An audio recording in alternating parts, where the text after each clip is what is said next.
বাসায় হঠাৎ করে মেহমান চলে আসলে 5 মিনিটে এরকম একটা নাস্তা যদি আপনি তৈরি করে দেন, দেখবেন মেহমান আপনার প্রতি অনেকটাই খুশি হয়ে যাবেন। অথবা বাচ্চাদের টিফিনেও কিন্তু এই নাস্তাটা দিতে পারেন। আসসালামু আলাইকুম সবাইকে ওয়েলকাম জানাই আমার নতুন ইউটিউব চ্যানেল গরুয়া স্বাদে।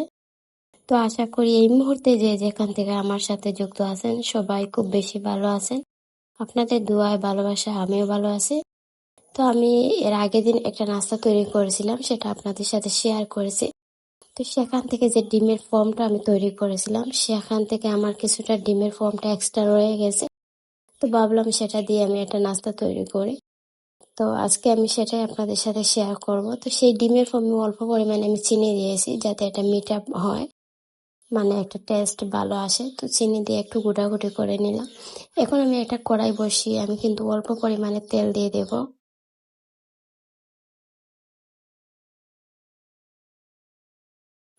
তেল দিয়ে দিলাম। তো তেলটা যদি কিছুটা গরম হয়ে আসলে আমি আগুনের আঁচটা একদম কমিয়ে দেব। তো আগুনের আঁচটা কমিয়ে কিন্তু আমি ডিমের ফর্মটা এখানে এই তেলের মধ্যে ছেড়ে দেব। তো সবাই আমার ভিডিওটা দেখতে থাকুন, আর যারা ধৈর্য সহকারে এই পর্যন্ত আমার ভিডিওটা দেখে আসছেন অবশ্যই লাইক দিতে ভুলে গেলে প্লিজ একটা লাইক দিয়ে দিবেন। আর যদি নতুন কোনো বন্ধু আমার এই চ্যানেলটা ভিজিট করে থাকেন অবশ্যই সাবস্ক্রাইব করে পাশে থাকবেন। তা আমি কিন্তু ডিমের ফর্মটা একদম দিয়ে দিলাম, আর এই যে একটু ডিমের কুসুমটা আর একটা ইয়েতে রয়েছিল সেইটুকু আমি দিয়ে দিয়েছি, অল্প পরিমাণে রয়েছে। তো কালারটা একটু দেখে বুঝতে পারছেন। তো এখন কিন্তু আমি আগুনের আঁচটা একদম লো হিটে করে দিয়েছি যাতে নিচের দিকটা একদম পুড়ে না যায়। যে কোনো রান্না, যে কোনো নাস্তা, যে কোনো কিছু করতে গেলে যদি আপনি ধৈর্য সহকারে আস্তে আস্তে করেন দেখবেন সেটা অনেক সুন্দরভাবে হয়, আর খেতে কিন্তু অনেক সুস্বাদু হয়। তো অবশ্যই চেষ্টা করবেন একটু ধৈর্য সহকারে কাজটা করার। তো একটু সময় আমি ডেকে রেখেছিলাম, এক 1 মিনিটের মতো। তো এখন একটু দেখে নিচ্ছি যে কিছু কেমনটা হয়েছে। তো আসলে এখনো হয় নাই, এখনো নরম আছে। তো আমি একটু মানে আরো 10 সেকেন্ডের জন্য আর একটু সময় জন্য ডেকে রাখবো। তো আমি দিনের বেলা ভয়েসটা দিচ্ছি, বাহির থেকে অনেক নয়েজ আসতেছে, তো সবাই একটু ইগনোর করবেন, ক্ষমা দৃষ্টিতে দেখবেন। তো 10 সেকেন্ড পর আমি একটু ঢাকনাটা তুলে নিলাম, তো দেখি কেমন হয়েছে। তো এখন কিন্তু পারফেক্ট ভাবে উঠে যাচ্ছে, দেখেই বুঝতে পারছেন কতটা সুন্দরভাবে উঠে যাচ্ছে। এখন একটু আলতো হবে আমি কিন্তু এটাকে একটু ভাঁজ করে নেব।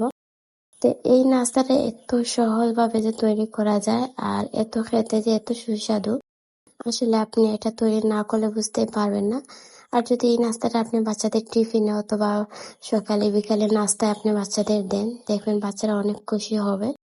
অনেক বাচ্চারা আছে সেদ্ধ ডিম একদম পছন্দ করে না, তো তাদেরকে যদি এভাবে কম তেলে এই নাস্তাটা তৈরি করে দেন দেখবেন তারা খেতে কিন্তু অনেকটা কমফোর্টেবল হবে, অনেক প্রিয় হবে এই ডিমটা। তো আমার কাছে কিন্তু এটা খুব বেশি পছন্দ হয়েছে।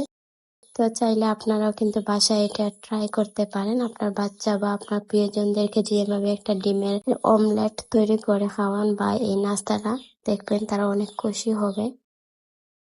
তো আমি 4-5টা কিন্তু একটু ভালোভাবে একটু ফ্রাই করে নিচ্ছি, যাতে একটু ভাজা হলে কিন্তু একটু খেতে অনেকটাই টেস্টি হয়। তো ভালো করে একটু ফ্রাই করে নিচ্ছি। তো আপনারাও কিন্তু চেষ্টা করবেন 4-5টা একটু সুন্দর করে এটাকে একটু ভেজে নেওয়ার, তাহলে দেখবেন খেতে অনেকটাই বাহিরের দিকটা একটু মুচমুচে হবে আর ভেতরেটা একটু নরম তুলতুলে হবে।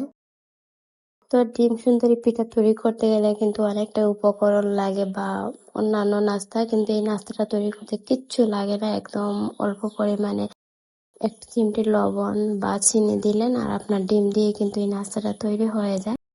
এমন একটা নাস্তা যদি সহজভাবে আমরা কিন্তু সবাই এটা তৈরি করতে পারবো। আর সবার ঘরেই কিন্তু কম বেশি ডিমটা থাকে, তো চাইলে আপনি এটা তৈরি করতে পারেন।